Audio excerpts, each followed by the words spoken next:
हिंदू मान भितर आगु को जीवा लोक को गोड़ टाणीटा बहुत संख्यार लोक मैंने लगी पड़ती आपण भी जानते आम विरुद्ध लोक मैंने बर्तमान भी लगी पड़ते जोटा कि भल लगुच भल लगुनि जे गोटे कथा मुझे कहू चाहे मु सब क्षेत्र में समस्त गोसभा राज्यवासी पाखे सदा सर्वदा आईनगत भाव में लड़े कर आसूची गोमाता एवं हिंदुत्व साधु सन्त मान आप्राण उद्यम कर चेष्टा चली आप्राण उद्यम आईनगत भाव में नैष्ठिक भाव में सेवा करुच्ची।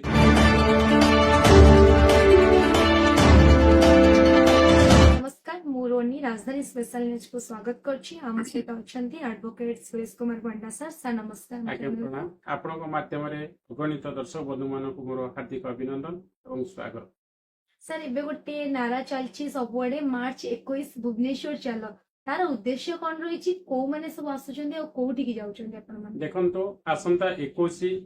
मार्च 2025 एक शुभंकर दिवस आपण माने जानिथिबे दीर्घ दिन धरी बेआईनी गोचारण गोहत्या राज्य में गोटे तुम्बी तोफान सृष्टि होची। आपण माने जानिथिबे विश्व गो सुरक्षा बाहिनी 2011 मसीहा ठारू आंदोलन को त्वरान्वित कला परे वर्तमान गोटे शेष पर्यायर पहुंची आमर आशा और आकांक्षा एक विराट व्यवस्था हो जे गोमाता स्वतंत्र गोटे कठोर कठोर आईन प्रणयन करागले आसंता दिन में गोचालन गोहत्या को रोक यह उद्देश्य रखी आसंता 21/3/2025 तारीख में आम समस्त जाति वर्ण धर्म निर्विशेष समस्त गोरक्षक गोसेवक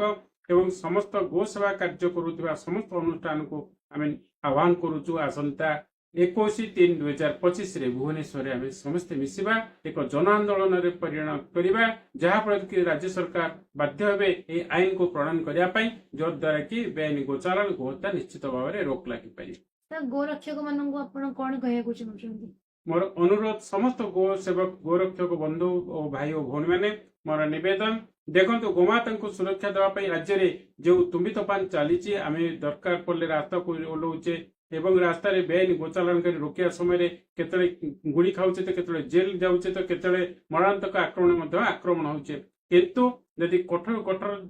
आईनगत भाव में गोटे आईन प्रणयन करा यह रोक जाई परिबो। हाँ हेई पारे बहुत संख्यार नई कम पारे किंतु रोक जीवार गोटे आरोप लगी पार कहीं बर्तमान समय जो गाड़ी धरा बेआईन गोचालान से देखिए किसी दिन पर ड्राइवर हेल्पर और मालिक केतले खसी जाउची गोमाता बेले बेले रिलीज ऑर्डर हो जाउची गाड़ी खसी जाउची किंतु आमे ऊपर स्तर हाईकोर्ट पर्यंत लड़ाई करुची ता सत्य किंतु आईन यदि प्रणयन हेबो सेई मूल कोर्ट रे प्रथम कोर्ट रे से मानको दंडित करा जिवो जेतले जेमति कि पोक्सो एक्ट रे 7-8 मास रहले एनडीपीएस एक्ट रे 2 वर्ष 3 वर्ष पर्यंत बेल हवा पर्यंत पड़ुची से बड़ी जेतले कठोर कठोर आईन प्रणयन करा जिवो निश्चित भाव में बेआईन गोचालन गोहत्याकारी दंडित हेबे एवं से डरिला पर निश्चित भाव में गोमाता सुरक्षा एवं गो आधारित परिवेश प्रति सरकार ध्यान देवे। सर एठी जेमती जना पड़छि कंकड़ा निज गोड़ को जो लोकन को गोड़ को टाणी के धरताय तो आपण जो चेष्टा करछन्ती आंदोलन करिए बोली आपण को आंदोलन सक्सेस पाए बोली आपण भाबुछती ना किए गोटे गोड़ को टाणी दो बोली आपनकर मन रे गोटे आशा रहउछि नहीं ठीक कथा आपण कहछन्ती आपण हिंदू मानकर गोटे भलो तथ्य नजर को आनिछन्ती जने गणमाध्यम हिसाब से पे आपको मत स्वागत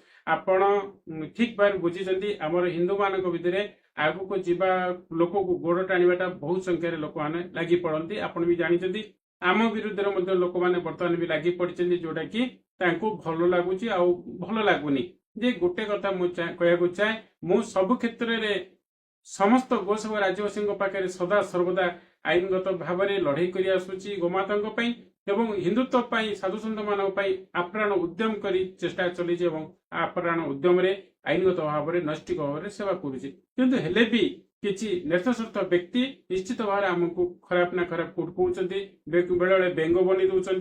केतले कौन बन दौरान यही क्षेत्र में मोर कौन मन दुख ना किंतु जार जहा बुद्धि जार जहा प्रकृति से करुचे जी करुवा व्यक्ति से केवल निजको भल बोले मन करनी। हाँ जनक ना कहीकि जदि तार मन खुशी हो पारुची से खुशीटा तार सबुदिन खुशी हे से दिने एभली कांदिब जन को अपमान करी जदि निजे किए खुशी होची तार खुशीटा कम समय किंतु जिते कांदिब से आखिर लुह सरबनी यह हूँ गोटे आम हिंदू सनातन धर्म गोटे वार्ता अच्छी मन रखी जोटा कि कहार मन में दुख दे जदि किए हसुए से हसटा खूब कम समय କିନ୍ତୁ ତାର ଦୁଃଖ ଯେତେବେଳେ ରିଟର୍ନ ଆସିବ ଆଇ ଲୋକଟାର କେବେ ବି ଦୁଃଖ ତଳୁଛନ୍ତି। ଯେମିତି ଆପଣ କହିଲେ ଆମେ ଭଲ କାମ କଲେ କଙ୍କଡା ଭଳି ଗୋଡ ଟାଣୁଛନ୍ତି। ଏତେ ବଡ ଆନ୍ଦୋଳନକୁ ମଧ୍ୟ ନଷ୍ଟ କରିବା ପାଇଁ କାହାର ଯଦି ଷଡଯନ୍ତ୍ର ଥାଏ, ଯଦି କେହି ବି କରୁଥାଏ ତାକୁ ଆମେ ବରଦାସ୍ତ କରିବୁ ନାହିଁ। ଯଦି ସେଭଳି ବ୍ୟକ୍ତିତ୍ୱ କେବେ ବି ଆସେ ତାକୁ ଆଇନଗତ ଭାବରେ ନିଶ୍ଚିତ ଭାବରେ ଦଣ୍ଡିତ କରୁ। କାହିଁକି ଆମେ ଏତେ ବୃହତ ସ୍ୱାର୍ଥ ନେଇକି ଗୋମାତାଙ୍କର ସୁରକ୍ଷା ପାଇଁ ଆଗେଇ ଆସିଛୁ, ସେଥିପାଇଁ ନିଜକୁ ବଳିଦାନ ଦେଲା ଭଳି ମଧ୍ୟ ମନ ଭିତରେ ଆସୁଛି। କିନ୍ତୁ ତାକୁ ଯଦି କେହି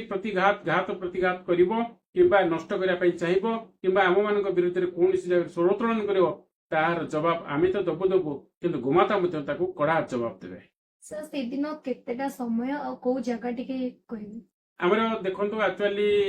10ଟା ବେଳକୁ ଆମେ ସମସ୍ତେ ଏକତ୍ରିତ ହେବା ପାଇଁ ଅଛି। ଲୋୟର ସିଏମଜି ଚକଟାରେ ଗୋଟେ ରାଲି ଶାନ୍ତିପୂର୍ଣ୍ଣ ଭାବରେ ହେବ, ଯୋଉଟା କି ସରକାରଙ୍କ ପାଖେ ପ୍ରଭାବ ପଡିବ ଏବଂ ସଂଖ୍ୟା ଅଧିକ ହେବା ପାଇଁ ଆମେ ଚେଷ୍ଟା କରିଛୁ, ଏବେ ପର୍ଯ୍ୟନ୍ତ ଚାଲିଛି। ତାହା ନିଶ୍ଚିତ ଭାବରେ ଭଲ ହେବା ପାଇଁ ଆଶାନୁରୂପ କାର୍ଯ୍ୟ ଚାଲିଛି। ଧନ୍ୟବାଦ।